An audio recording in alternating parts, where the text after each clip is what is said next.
जय हिंद साथियों, नमस्कार। एक बार आप सभी साथियों का फिर से स्वागत है आपके अपने YouTube चैनल एग्जाम गुरु सेंटर में। साथियों, आज है 20 नवंबर। 20 नवंबर के जितने भी महत्वपूर्ण करंट अफेयर्स के क्वेश्चन बनेंगे उन्हें हम आप सभी साथियों तक शेयर कर रहे हैं। आप सभी साथी सेशन को पूरा देखिएगा। अगर पसंद आए तो एक लाइक अवश्य करिएगा। साथियों, आपके एक लाइक से हम और अधिक मोटिवेट होंगे और आप सभी साथियों के लिए निरंतर वीडियो प्रोवाइड करते रहेंगे। ठीक है साथियों, सेशन स्टार्ट करते हैं। देखते हैं पहला प्रश्न। पहला प्रश्न है, हाल ही में अंतर्राष्ट्रीय सहिष्णुता दिवस कब मनाया गया? 8 नवंबर, 12 नवंबर, 16 नवंबर या इनमें से कोई नहीं? साथियों, सही उत्तर होगा ऑप्शन नंबर सी, 16 नवंबर को हाल ही में अंतर्राष्ट्रीय सहिष्णुता दिवस मनाया गया। साथियों, अंतर्राष्ट्रीय सहिष्णुता दिवस की स्थापना 1996 में संयुक्त राष्ट्र महासभा द्वारा की गई थी, जो यूनेस्को की 1995 की सहिष्णुता पर सिद्धांतों की घोषणा के बाद हुई थी। साथियों, यह दिन सम्मान और स्वीकृति के महत्व पर जोर देता है। 1995 में बनाया गया यूनेस्को मनजेत सिंह पुरस्कार विज्ञान, कला, संस्कृति और संचार के क्षेत्र में सहिष्णुता और अहिंसा में महत्वपूर्ण योगदान के लिए सम्मानित करता है। साथियों, बात आई है महत्वपूर्ण दिवस वाली, तो आइए देख लेते हैं अभी तक इस मंथ में जितने भी महत्वपूर्ण दिवस मनाए गए हैं एक क्रम से। साथियों, 2 नवंबर को ऑल सोल्स डे मनाया गया। 3 नवंबर को विश्व जेलफिश दिवस मनाया गया। 4 नवंबर को विश्व कैंडी दिवस। 5 नवंबर को विश्व सुनामी जागरूकता दिवस मनाया गया। साथियों, 6 नवंबर को युद्ध और सशस्त्र संघर्ष में पर्यावरण के शोषण का रोकथाम दिवस मनाया गया। 8 नवंबर को विश्व रेडियोग्राफी दिवस मनाया गया। 9 नवंबर को उत्तराखंड स्थापना दिवस मनाया गया। 10 नवंबर को साथियों विश्व टीकाकरण दिवस और साथ में शांति और विकास के लिए विज्ञान दिवस मनाया गया। 11 नवंबर को राष्ट्रीय शिक्षा दिवस। 14 नवंबर को विश्व मधुमेह दिवस या गुरु नानक जयंती मनाया गया। और 15 नवंबर को साथियों रिपीट हो गया है, 14 नवंबर को विश्व मधुमेह दिवस और गुरु नानक जयंती मनाया गया।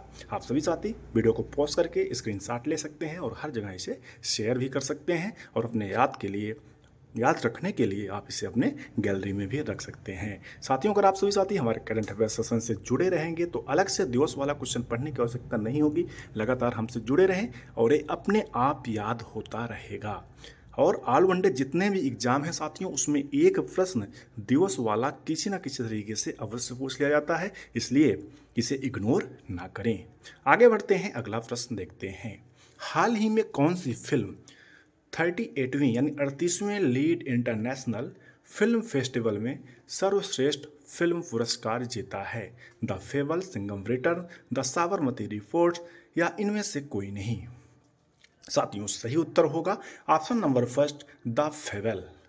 साथियों, मनोज बाजपेयी की बहुचर्चित फिल्म द फेबल ने 38वीं लीड्स इंटरनेशनल फिल्म फेस्टिवल में सर्वश्रेष्ठ फिल्म पुरस्कार जीतकर वैश्विक स्तर पर अपनी पहचान और मजबूत कर ली है। साथियों, निर्देशक राम रेड्डी द्वारा निर्देशित इस फिल्म ने कॉन्स्टलेशन फीचर फिल्म प्रतियोगिता में यह पुरस्कार जीता है, जो विश्व स्तर पर क्रांतिकारी सिनेमा को सम्मानित करता है। महत्वपूर्ण है, याद रखिएगा साथियों, आगे जितने भी एग्जाम आएंगे उसमें पूछा जा सकता है। अगला प्रश्न है, हाल ही में कौन सा रेलवे कवच प्रणाली बनाने की योजना बना रहा है? पूर्वी तट रेलवे, मध्य तट रेलवे, उत्तरी तट रेलवे या इनमें से कोई नहीं? साथियों, सही उत्तर होगा ऑप्शन नंबर फर्स्ट, पूर्वी तट रेलवे। साथियों, पूर्वी तट रेलवे कवच प्रणाली एक स्वदेशी रूप से विकसित स्वचालित ट्रेन सुरक्षा प्रणाली है, जिसे हावड़ा चेन्नई मुख्य लाइन, जिसकी दूरी 595 यानी 595 किलोमीटर पर रानीताल भद्रक और दुव्वाड़ा विशाखापत्तनम के बीच सुरक्षा बढ़ाने के लिए स्थापित किया जा रहा है। साथियों, 280 करोड़ रुपए के बजट वाली इस परियोजना का उद्देश्य है कि ट्रेन की टक्करों को रोकना, गति विनिमय में सुधार करना और मानवीय भूल को कम करना है। साथियों, अगर पूर्वी तट रेलवे की मुख्यालय की बात किया जाए तो इसका मुख्यालय भुवनेश्वर में स्थित है। इंपॉर्टेंट है, ये भी एग्जाम में पूछ लिया जा सकता है। साथियों, प्रेजेंट में आपके रेल मंत्री कौन है? अश्विन वैष्णव। ये भी रेलवे के एग्जाम में पूछा जा सकता है। आप सभी साथियों को HW यानी होमवर्क है, स्वतंत्र भारत के पहले रेल मंत्री कौन थे? कमेंट सेशन में अवश्य बताइएगा। ये आपका होमवर्क है यानी HW है। आगे बढ़ते हैं, अगला प्रश्न देखते हैं। हाल ही में किस बैंक ने छात्रों के लिए अभिनव वित्तीय उत्पाद लॉन्च किया? State Bank of India, Karnataka bank, Indian bank या इनमें से कोई नहीं? साथियों सही उत्तर होगा option number B, Karnataka bank. हाल ही में साथियों कर्नाटका बैंक ने छात्रों को सहायता प्रदान करने के उद्देश्य से 2 वित्तीय उत्पाद शुरू किए हैं। केबीएल पीक शिक्षा ऋण जो उच्च शिक्षा व्यय के लिए 2 करोड़ रुपए तक की पेशकश करता है, और केबीएल जीनियस छात्र बचत खाता जिसमें मुफ्त साइबर बीमा और अन्य लाभ भी शामिल हैं। आगे बढ़ते हैं, अगला प्रश्न देखते हैं। हाल ही में मिस यूनिवर्स कौन बनी हैं? केजर थेल्विक, रिया सिंह, चिरिम्मा एडिथसिना, मारिया फर्नांडा वेल्टान? साथियों सही उत्तर होगा ऑप्शन नंबर फर्स्ट, केजर थेल्विक, जो डेनमार्क की हैं साथियों, हाल ही में मिस यूनिवर्स बनी हैं। आइए देख लेते हैं। मैक्सिको में आयोजित 73वीं मिस यूनिवर्स प्रतियोगिता डेनमार्क के लिए एक ऐतिहासिक मील का पत्थर साबित हुआ है, क्योंकि विक्टोरिया केजर थेल्विक को देश की पहली मिस यूनिवर्स का ताज पहनाया गया। सोबोर की 21 वर्षीय विक्टोरिया ने भारत की रिया सिन्हा सहित 125 प्रतिभागियों को पछाड़ दिया और वैश्विक सनसनी बन गई। अपनी बुद्धिमत्ता, शान और वकालत के मिश्रण से विक्टोरिया ने इतिहास रच दिया है और दुनिया भर में लाखों लोगों को प्रेरित किया है। साथियों, जो मिस यूनिवर्स 2024 प्रतियोगिता हुई है उसका आयोजन 73वीं मिस यूनिवर्स प्रतियोगिता मैक्सिको में आयोजित हुई थी। विजेता है डेनमार्क की विक्टोरिया केजर थेल्विक। डेनमार्क के इतिहास में पहली बार मिस यूनिवर्स का ताज आया है। जो रनरअप थी, प्रथम उप विजेता थी, वो थी चिरिम्मा एडिसना, नाइजीरिया की हैं। द्वितीय उप विजेता मारिया फर्नांडा बेल्ट्रान, जो मैक्सिको की हैं। दोनों रनर अप हैं। इनको भी याद रखिएगा, एग्जाम में ये भी पूछा जा सकता है। और मिस यूनिवर्स तो आगामी जो भी एग्जाम होंगे किसी भी एग्जाम में पूछा जा सकता है, याद रखिएगा। आगे बढ़ते हैं, अगला प्रश्न देखते हैं। हाल ही में किस भारतीय को दुबई स्पोर्ट्स काउंसिल का राजदूत नियुक्त किया गया? हरभजन सिंह, सानिया मिर्जा, दोनों को या इनमें से कोई नहीं? साथियों सही उत्तर होगा ऑप्शन नंबर सी, दोनों को। हाल ही में साथियों हरभजन सिंह और सानिया मिर्जा को दुबई स्पोर्ट्स काउंसिल का राजदूत नियुक्त किया गया है। साथियों, दुबई स्पोर्ट काउंसिल ने 4 वैश्विक खेल हस्तियों को अपना खेल राजदूत नियुक्त किया है, जिनमें पूर्व भारतीय क्रिकेटर हरभजन सिंह और प्रसिद्ध टेनिस खिलाड़ी सानिया मिर्जा शामिल हैं।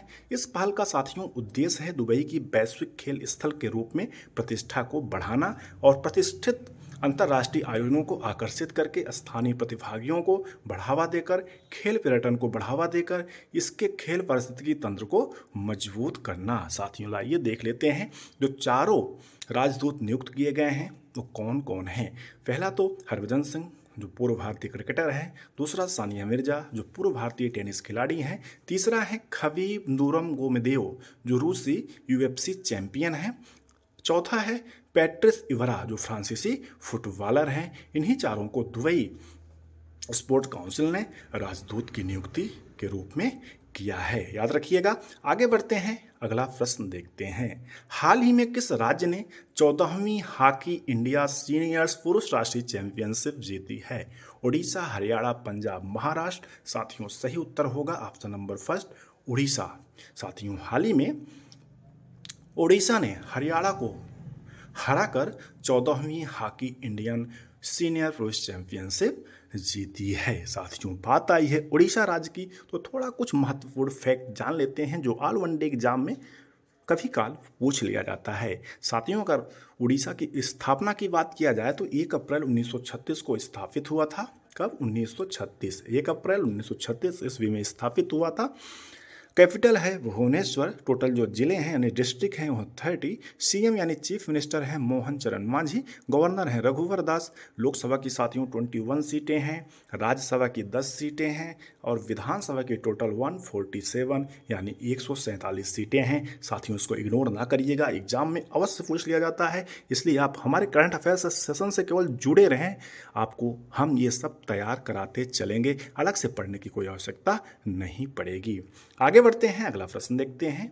हाल ही में लगातार कौन T20 पदक लगाने वाले दूसरे भारतीय खिलाड़ी बने? यहाँ साथियों दूसरे भारतीय खिलाड़ी बने। संजू सैमसन, तिलक वर्मा, रिंकू सिंह या हार्दिक पांड्या? साथियों, सही उत्तर होगा option number B, Tilak Varma. हाल ही में T20 पदक लगाने वाले दूसरे भारतीय खिलाड़ी बने हैं। पहले कौन बने थे साथियों? संजू सैमसन। अगला प्रश्न देखते हैं, हाल ही में ब्राजील के शहर रियो डी जेनेरियो में G20 शिखर सम्मेलन में कौन भारतीय शामिल होगा? नरेंद्र मोदी, एस जयशंकर, निर्मला सीतारमण या अजय डोभाल? साथियों सही उत्तर होगा option number first, Narendra Modi. साथियों भारत के प्रधानमंत्री नरेंद्र मोदी ब्राजील के शहर रियो डी जेनेरियो में जो G20 शिखर सम्मेलन हो रहा है उसमें शामिल होंगे। अगला प्रश्न है, हाल ही में अखिल भारतीय पिकलबॉल एसोसिएशन का ब्रांड एम्बेसडर किसे नियुक्त किया गया? इंपॉर्टेंट है साथियों, हरभजन सिंह, सानिया मिर्जा, मंदिरा देवी या इनमें से कोई नहीं? सही उत्तर क्या होगा? ऑप्शन नंबर थर्ड, मंदिरा देवी। हाल ही में साथियों मंदिरा देवी को अखिल भारतीय पिकलबॉल एसोसिएशन यानी AIPA का ब्रांड एम्बेसडर नियुक्त किया गया है। उनकी भूमिका का उद्देश्य पिकलबॉल में महिलाओं की अधिक भागीदारी को प्रोत्साहित करना है। यह एक ऐसा खेल है साथियों जो तेजी से बढ़ रहा है और वैश्विक खिलाड़ियों में महिलाओं की हिस्सेदारी 40% है। साथियों बेदी यानी मंदिरा बेदी मुंबई में विश्व पिकलबॉल चैंपियनशिप WPS सीरीज में भी भाग ले रही हैं। महत्वपूर्ण है, याद रखिएगा। आगे बढ़ते हैं, अगला प्रश्न देखते हैं। हाल ही में दक्षिण एशिया का सबसे बड़ा समुद्री मंच सागर मंथन कहाँ शुरू हुआ है? दिल्ली, कोलंबो, दुबई या इनमें से कोई नहीं? साथियों सही उत्तर होगा ऑप्शन नंबर फर्स्ट, दिल्ली। साथियों बंदरगाह, नौवहन और जल मंत्रालय और ऑब्जर्वर रिसर्च फाउंडेशन द्वारा आयोजित सागर मंथन फोरम की शुरुआत दिल्ली में हुई है। इस कार्यक्रम का उद्देश्य है नीली अर्थव्यवस्थाओं को बदलने, समावेशी विकास और स्थायी प्रथाओं को बढ़ावा देने पर वैश्विक ज्ञान साझा करना। साथियों स्थायी समुद्री क्षेत्र के लिए कार्रवाई योग्य अंतर्दृष्टि के साथ एक लचीले समुद्री भविष्य को आकार देने पर ध्यान केंद्रित करना, जो भारत के दिल्ली में शुरू हुआ है। महत्वपूर्ण है, याद रखिएगा। अगला प्रश्न है, हाल ही में सक्षम युवा अभियान का शुभारंभ किसके द्वारा किया गया?